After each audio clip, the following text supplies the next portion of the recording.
जो है, बसपा की जो राजनीति है वो अब कहीं ना कहीं खत्म हो चुकी है। और जिस तरीके से मायावती जो है आम लोगों से, कार्यकर्ताओं से मिलती नहीं है, इसलिए कार्यकर्ता जो है अब कहीं ना कहीं अपना नया नेतृत्व ढूंढ रहे हैं। इसलिए रावण ने खुद को दलितों के एक मसीहा के रूप में पेश किया है और वो उनके नेता के रूप में वो चुनाव लड़ रहे हैं। गौरव, हम बात कर रहे थे आपसे, जिस तरीके से चंद्रशेखर रावण की हम बात कर रहे थे, ओम कुमार की बात कर रहे थे, तो क्या कुछ चुनावी जो जनसभाएं हुई, चुनावी रैलियां हुई, उससे आपको क्या कुछ अंदाजा हुआ कि जो चुनावी माहौल है, जो चुनावी हवा है, वो किसके पक्ष में चल रही है?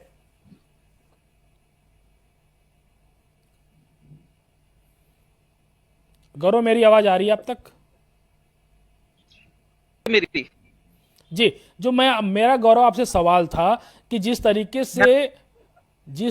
से जनसभाएं हुई, जिस तरीके से आज मतदान हुआ, जिस तरीके से तमाम नेताओं का जनसंपर्क हुआ, तो क्या अंदाजा लगाया जाए कि मामला केवल रावण और ओम कुमार में है, या फिर सपा और बसपा भी इस पूरे चुनाव में कहीं इस सीट पर जो है वो पकड़ बनाए हुए थी? देखिए, 19 के चुनाव में दोनों लोकसभा सीट बसपा के खाते में गई थी जी और नगीना लोकसभा सीट पहले भी बसपा में ही थी। अब लगभग लगभग बिजनौर लोकसभा सीट और नगीना लोकसभा सीट पर योगी जी ने 5 रैलियां की हैं। वहीं बिजनौर और नगीना लोकसभा अखिलेश जी ने 2 रैलियां की हैं। जी इस लोकसभा सीट, नगीना लोकसभा जो सीट है वो खतरे की सीट है। साथ ही साथ इस सीट पर बीजेपी को अगर वोट यहाँ चंद्रशेखर का वोट नहीं कटा तो कहीं ना कहीं बीजेपी को नुकसान दे सकता है। अगर वोटों का बंटवारा हुआ तो जी बीजेपी को फायदा देगा। बसपा कहाँ एग्जिस्ट करती है इस सीट पर? क्योंकि चंद्रशेखर रावण भी खुद को दलितों का नेता बताते हैं, मायावती भी खुद को दलितों का नेता बताती हैं, तो आखिर जो दलित वोटों का बंटवारा इस सीट पर है गौरव, वो किस तरफ होगा?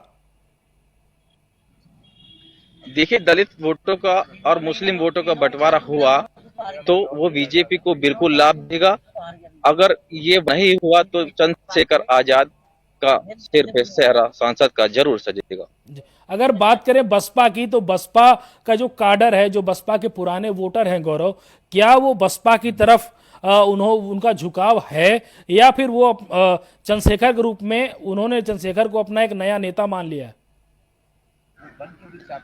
देखिए, चंद्रशेखर आजाद अपने आप को गरीबों का, मजदूरों को मसीहा जरूर बता रहे हैं। जी अब साथ अगर जनता की बात करें तो अभी कहा नहीं जा सकता जनता ने किसको वोट देकर सांसद अपना चुनेगी, लेकिन कहीं ना कहीं दोनों में बीजेपी जो ओम कुमार हैं और चंद्रशेखर आजाद आर्य समाज पार्टी के राष्ट्रीय अध्यक्ष हैं, जी इन दोनों के कड़ा मुकाबला देखने को मिल रहा है। अब तो ये जनता ही तय करेगी कि वो किसको अपना सांसद चुनेगी।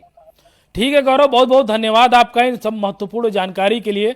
तो हमारे सहयोगी गौरव जो थे नगीना सीट से, वो उन्होंने पूरे दिन जो है वो चुनावी जो मतदान आज प्रक्रिया थी उसको कवर किया। वो बता रहे थे कि जनता और चंद्रशेखर, इन दोनों के बीच में जो भारतीय जनता पार्टी के उम्मीदवार हैं ओम कुमार, वो कहीं ना कहीं फंसे हुए हैं। वो फंसे ऐसे हैं कि क्योंकि अगर देखिए 4 पार्टियां यहाँ पर चुनावी मैदान में हैं। अगर बात करें, दलित बाहुल्य सीट है ये नगीना, और इस सीट पर बसपा और चंद्रशेखर आजाद दोनों जो है वो चुनावी मैदान में हैं। तो इस सीट पर सबसे महत्वपूर्ण आंकड़ा ये हो जाता है कि जिस तरीके से दलितों के वोटों का बंटवारा होता है, साथ ही साथ कुछ मुसलमान वोटों का बंटवारा होता है, क्योंकि समाजवादी पार्टी से बहुत सारे जो लोग हैं वो इस बार नाखुश हैं, क्योंकि जिस तरीके से टिकट बंटवारा हुआ है। साथ ही साथ पश्चिमी उत्तर प्रदेश में जिस तरीके से चुनाव प्रचार में गठबंधन ने देरी की है, अखिलेश यादव या फिर हम बात करें राहुल गांधी की, तो वो अमूमन सभी सीटों पर जो है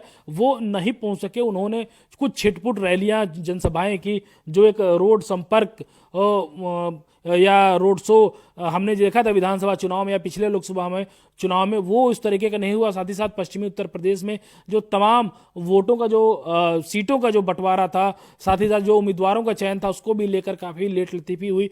लेकिन भारतीय जनता पार्टी ने यहाँ की तरफ से, यहाँ मुख्यमंत्री योगी आदित्यनाथ की तरफ से 4 से 5 जो है जनसभाएं की गई बिजनौर और नगीना लोकसभा सीट को मिलाकर। साथ ही आरएलडी के जो मुखिया हैं उन्होंने भी इस सीट पर, इस पूरे लोकसभा क्षेत्र में जो है पूरा दमखम लगा दिया। तो इन सारी चीजों के बाद जो अगर हम बात करें